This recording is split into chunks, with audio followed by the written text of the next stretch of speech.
सोहेगा। तो आज जो रजत दलाल को लेकर अरेस्ट वाली न्यूज निकल कर आई थी कि रजत दलाल को अहमदाबाद पुलिस ने अरेस्ट कर लिया है, जिसका रीजन आप सभी को पता ही होगा। तो उनके ऊपर जितने भी एलिगेशन लगे थे उन सभी को क्लियर करने के लिए रजत दलाल आज अपने इंस्टाग्राम पर लाइव आए थे, जिसमें उन्होंने उस लड़के को लेकर सारी चीजों के बारे में बात करी। बाकी उन्होंने क्या क्या कहा आप देखिए। भाई मेरे को एक चीज बताओ, अगर मैं गलत हूं और मैं गलत था तो मैं जेल से बाहर कैसे हूं? मेरे को बेल कैसे मिल गई? अगर मैंने कोई गुनाह करा है तो मैं जेल के अंदर होना चाहिए ना, मैं जेल के बाहर कैसे हूं? जो हमारा पुलिस प्रशासन है उसको भी सारी चीजें समझ में आती है, किसने क्या चीज करी है क्या नहीं करी। कोर्ट में हियरिंग हुई थी और जो मेरे ऊपर केस लगा था किडनैपिंग का, अपहरण का, 2-3 उसमें धाराएं और भी थी, उसमें बेल मिलने का कोई पॉइंट ही नहीं होता भाई। जो हमारे जज बैठे हैं माननीय, उनको बहुत अच्छे से समझ में होती है क्या चीज सही है क्या चीज गलत है और क्या क्या चीजें थी, एक बार देख लूं लग गया था ना।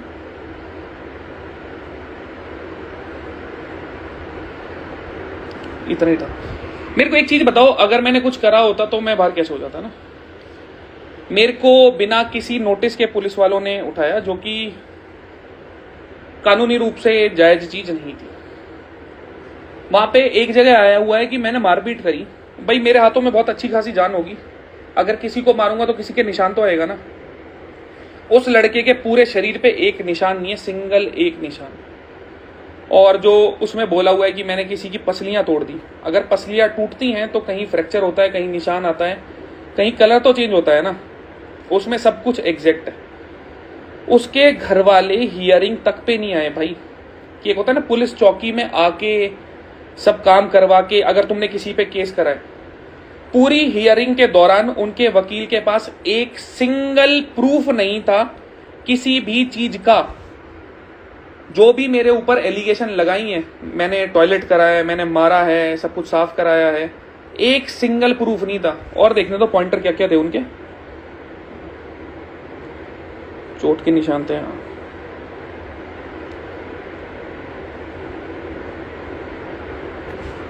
वो लड़का 1 महीने से मेरे बारे में उल्टा सीधा डाले जा रहा था और अपने आप को सिग्मा बनाया जा रहा था, दिखाया जा रहा था कि हाँ भाई मैं सिग्मा हूं। अपनी बारी में अगर कुछ चीज हो गई तो उन्हें प्रॉब्लम हो गई और एफआईआर कर दी। एफआईआर कर भी दी, चलो सही है, बहुत अच्छी चीज है। एफआईआर का एक भी पॉइंट, सिंगल एक भी पॉइंट उन्होंने जब भी सुनवाई हुई उस टाइम क्लियर नहीं करा, ना मारपीट का, ना लड़ाई का, ना किडनैपिंग का। मेरे पास वीडियोज हैं, व्लॉगिंग कर रहा था उस टाइम, कि वो लड़का आके खुद मेरी गाड़ी में बैठा। उस लड़के को उसकी मम्मी के पास जब छोड़ के आया हूं ना, उसकी पूरी प्रॉपर रिकॉर्डिंग है। वहां पे 8-9 लड़के और खड़े थे। उस लड़के ने खुद अपनी मम्मी के पैर छुए, वहां उठक बैठक लगा के अपनी मम्मी से सॉरी बोली, मेरे से नहीं, मेरे पैर नहीं, अपनी मम्मी के पैर छुए। मेरे पास एक एक चीज की रिकॉर्डिंग है, कहते हैं ना जिसको प्रॉपर रिकॉर्डिंग। मैंने अभी तक कहीं डाली नहीं है क्योंकि मेरे को पता है हियरिंग के टाइम पे मेरे पास एविडेंस है। उसके पास एक सिंगल भी एविडेंस नहीं है जिसके बेस पे वो ये बोल सके कि रजत दलाल ने कुछ करा है। और ये चीज मीडिया में उछली कैसे? एक और केस चल रहा था किसी पुलिस वाले का, XYZ चीज थी, वो मैं वर्बली नहीं बोल सकता। उस चीज के लिए पुलिस वालों के वो मीडिया वाले आए हुए थे, मेरे लिए नहीं आए हुए थे। उनको उस केस से कुछ नहीं मिला तो उन्होंने मेरा केस डाल दिया। और भाई ये हमारी मीडिया इतनी प्यारी इतनी अच्छी है, मेरे ऊपर भाई एलिगेशन लगे हैं, मैं एक्यूज हूं, मैं गिल्टी नहीं हूं। उन्होंने जो बात बोली है वो वर्बली बोली है एफआईआर में कि रजत ने ये चीज करी, वो कहीं से कहीं तक उसका एक भी माननीय प्रूफ नहीं है। उस लड़के का मेडिकल तो हुआ होगा, पूरे शरीर पे एक चोट का निशान नहीं है, सिंगल एक चोट का। मैंने अगर ब्रूटली उसको मारा है, ब्रूटली वो पिटा है, तो कहीं तो एक निशान तो होगा, सिंगल एक निशान। अगर उसकी मैंने पसलियां तोड़ी हैं तो हड्डी टूटी होगी, निशान आया होगा, ब्रूज आया होगा, कुछ तो आया होगा भाई।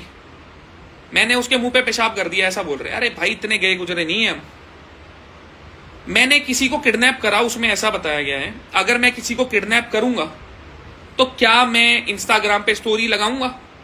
इतना चूतिया तो नहीं हो कि भाई मैंने किसी को किडनैप करा और मैं पब्लिकली लोगों को दिखा रहा हूं ये मेरे साथ है।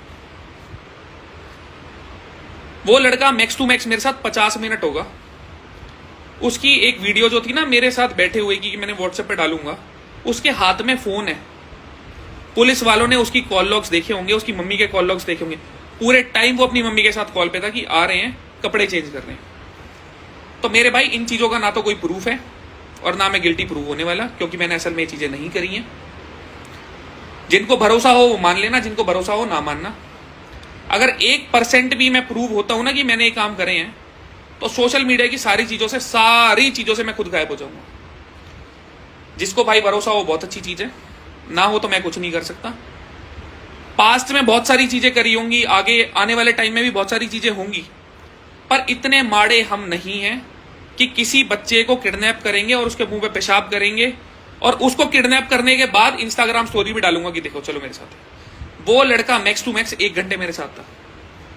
एक बार हियरिंग्स होने दो, सारी वीडियोस, एक वीडियो कि वो लड़का, उस लड़के ने खुद हमें अपनी लोकेशन भेजी। मैं जिम में गया कि जिम के ओनर को बोला कि भाई ये लड़का आपकी जिम से ये चीजें कर रहा है, आपकी बाउंड्रीज के अंदर हो रही है, एक बार बुला दो। उन्होंने बोला पर्सनल डिटेल्स नहीं दे सकते। मैंने उस लड़के को फोन करा इंस्टाग्राम पे, मेरे पे नंबर नहीं था। उसने हमसे नंबर लेके हमारे ही व्हाट्सएप पे अपनी लोकेशन भेजी खुद। उसने हमको बुलाया, उसकी गली के कोने में मैं खड़ा था, पीछे शिवम ने रिकॉर्डिंग ऑन कर रखी थी। वो अपनी मर्जी से मेरी गाड़ी में बैठा, अपनी खुद की मर्जी से। उसको जब उसके घर पे छोड़ के आए हैं ना, उसकी रिकॉर्डिंग है कि उसकी मम्मी के सामने क्या बात हो रही है। उसका रास्ते में दोस्त मिला, रास्ते में मेरे को दुकान तक पे रिकॉर्डिंग तक पूरी है, इसने साथ में थम्स अप पी।